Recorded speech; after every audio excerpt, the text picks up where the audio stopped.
Namastê, bom dia. Eu sou a Jana Sim, professora de Yoga, e eu apresento aqui para vocês a série denominada Ser Livre. Essa é a nossa terceira aula. Eu vou fazer um breve resumo do que a gente falou nos dois últimos encontros. Nosso caminho aqui é descobrir o que nos aprisiona e o que nos impede de ser livres. Por que sofremos? Pelo olhar de uma escritura datada de 2.500 anos atrás, chamada Yoga Sutras, escrita por Patanjali, nossa mente ou a nossa consciência sente o mundo ao redor, armazena experiências e tem a capacidade de comparar com conteúdos previamente vividos ou aprendidos. Essa forma de operar, que é o que nós somos, nos leva a viver apegados, criar um vínculo, um apego com o que gostamos, nos afastar daquilo que não gostamos, evitar aquilo que de alguma forma ameaça a nossa vida e a criar cada vez mais um senso acentuado de eu. E essas são conhecidas como as causas do sofrimento humano, as aflições, segundo os Yoga Sutras. O funcionamento da nossa mente, então, aquilo que nós somos, né, a nossa consciência, ele gera esse condicionamento e nós não conseguimos nos dar conta que a gente vive nesse looping, nesse constante looping. E esse vício de comportamento gera ainda 9 repercussões em nós, na nossa vida. A doença, o cansaço, a dúvida, a falta de prudência, a estagnação mental, o excesso de complacência, aquela atitude de ser agradável fazendo os gostos dos outros e desequilibrando a nossa balança, né? Agradando os outros e nos prejudicando. A ilusão, a falta de perseverança e o retrocesso. E esses 9 obstáculos gerados pelo condicionamento vão ainda se demonstrar em 3 respostas mais físicas no nosso corpo: a dificuldade de respirar, o desconforto mental e os pensamentos negativos. Ou seja, o condicionamento da mente ele é tão forte que ele impede que a gente consiga sentir o mundo como ele é. E antes da gente entender como podemos sair disso e acabar com o sofrimento humano, que é do que se trata o yoga, nós vamos então estudar um pouco hoje, no assunto de hoje, e entender as influências daquilo que nós recebemos de fora, aquilo que nos faz entrar nesse looping do condicionamento e, inclusive, não percebê-lo, que viver nesse estado de não saber, nessa ignorância. Será que a gente tem o poder e a capacidade de mudar a nossa percepção e resistir a esse condicionamento? Os Yoga Sutras dizem que nós não somos senhores de tudo que fazemos. Nosso corpo e nossa mente são atravessados por outros corpos e mentes, e cada encontro que temos nos modifica o que sentimos, né? Muda o que sentimos e o que nós percebemos. Diz ainda que os objetos, os corpos e mente, né, tudo que nós temos contato, eles vão nos causar 3 níveis de reação: o movimento, a atividade, a inércia, a estagnação, ou o estado de equilíbrio, clareza. Então, o que significa que cada objeto que nós nos deparamos, cada situação, cada corpo, cada mente, cada pensamento, tudo que vem de fora,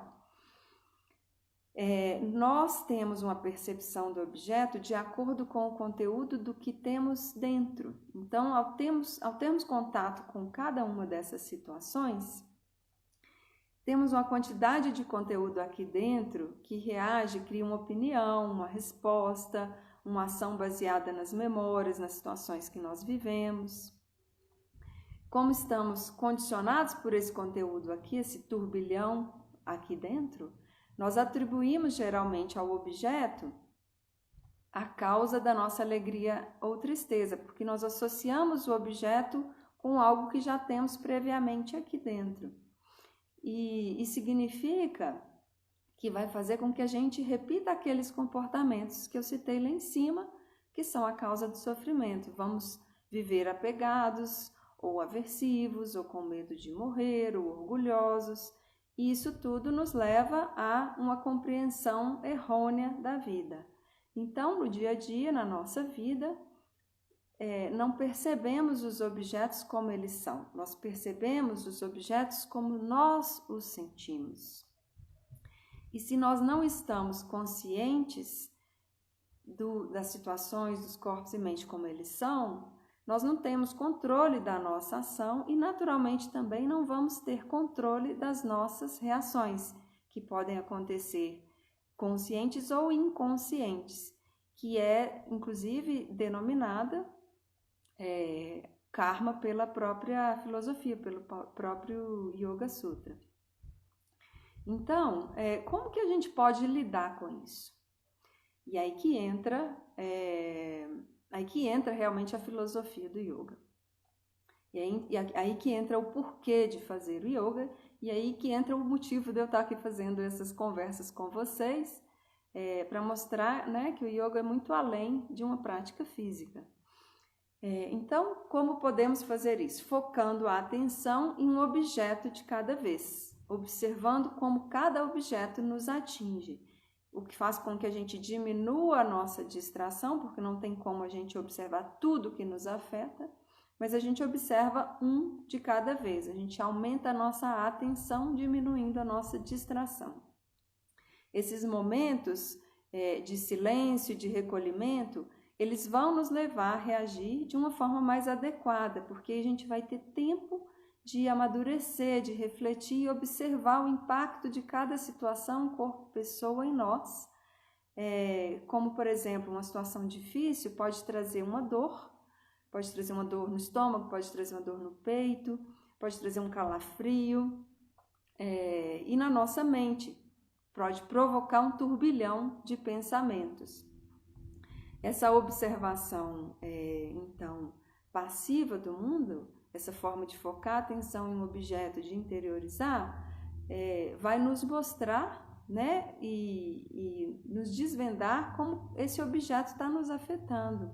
E vai proporcionar um distanciamento do que está acontecendo no nosso corpo, nos nossos pensamentos, nos levando a reagir de uma forma mais adequada. O que provoca, inclusive, menos tristeza, porque se a gente reage de uma forma incorreta, a gente vai continuar triste.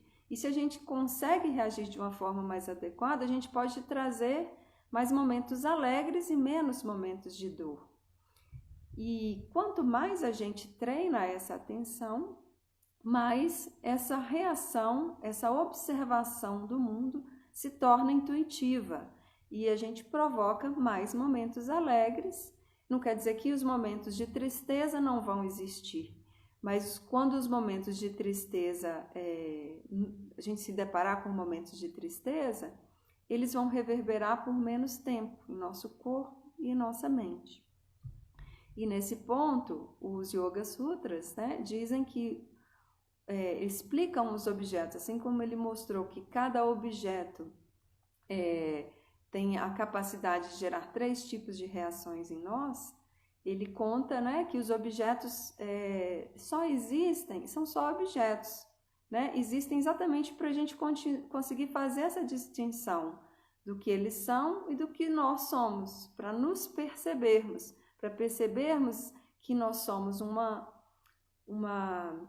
luz, né? A gente é um espelho, né? Límpido, claro como um diamante. E tudo que existe, existe apenas para a gente se dar conta cada vez mais disso. Nas aulas passadas eu falei, inclusive, dei o exemplo das vidraças sujas, né? Com várias camadas de sujeira. Então, o conteúdo da nossa mente é o que nos impede de ver os objetos como eles são, porque ao invés de a gente deparar com o que está fora e poder ver e nos atravessar, né? como um espelho límpido e cristalino, essa sujeira do que está fora faz a gente refletir o conteúdo do que está fora. Então, o caminho que o yoga apresenta é um passo a passo para que gradualmente a gente chegue ao ponto de tanto entender que a gente é essa clareza, quanto limpar essa vidraça. A prática de observação ajuda a reduzir esse turbilhão da nossa mente, e esse turbilhão dos afetos mesmo que nos atravessam e nos fazem refletir melhor sobre nós mesmos e sobre os outros, como nós agimos, como nós afetamos os outros, porque se o mundo é essa constante interação e se somos todos humanos, todos temos a mesma causa do sofrimento. Então, quanto mais interiorização, mais consciência a gente vai ter do que o outro fez e como nos atingiu, mas também de como nós estamos atingindo os outros. Essa então é o papo de hoje, né? Que a gente falou aqui dos afetos, do que vem de fora, e de como o yoga nos apresenta esse caminho de interiorizar, de olhar para dentro, para a gente observar que o sofrimento vem dessa compreensão errônea que nós temos da vida, né? E perceber que nós somos limpos e claros e nós estamos aqui para construir a nossa realidade. Isso faz com que a gente perceba que não tem nada controlando a nossa vida. A vida é esse fluxo constante de ações, de reações, de pensamento. Mas à medida que a gente se percebe, a gente vê que a gente pode comandar muito mais e ter mais liberdade e não viver nesse ciclo de sofrimento. Mas isso é feito a partir de um treino que é gradual e nos leva, né, a perceber o que está fora e o que está dentro a todo tempo. Não é fácil, claro que não, né? Mas é um treino e você pode começar agora. Então, essa foi a minha contribuição de hoje sobre ser livre, né? Segundo o olhar dos Yoga Sutras, que é uma escritura datada de 2.500 anos atrás, aproximadamente, que é a base, né, do yoga e que vem, inclusive, apresentar, a partir disso, a partir da compreensão de como nós funcionamos, como funciona a nossa consciência, o armazenamento, o condicionamento, como os objetos nos afetam e como uma interiorização vai nos trazer esse espaço e esse distanciamento para podermos agir melhor, lidar melhor com a vida.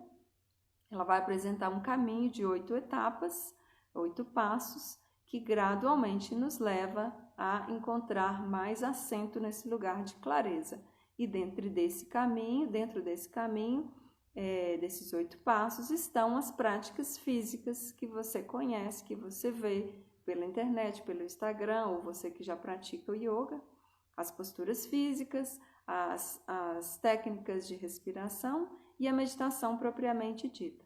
Então, no próximo encontro, eu vou te apresentar, vou te falar mais sobre esse caminho e cada vez mais eu espero que esteja ficando claro para você o que nos aprisiona como seres humanos e, dentro desse olhar da filosofia do yoga, um caminho para nos tornarmos livres. Então, espero que você tenha uma boa semana. Namastê. Obrigada por estar aí.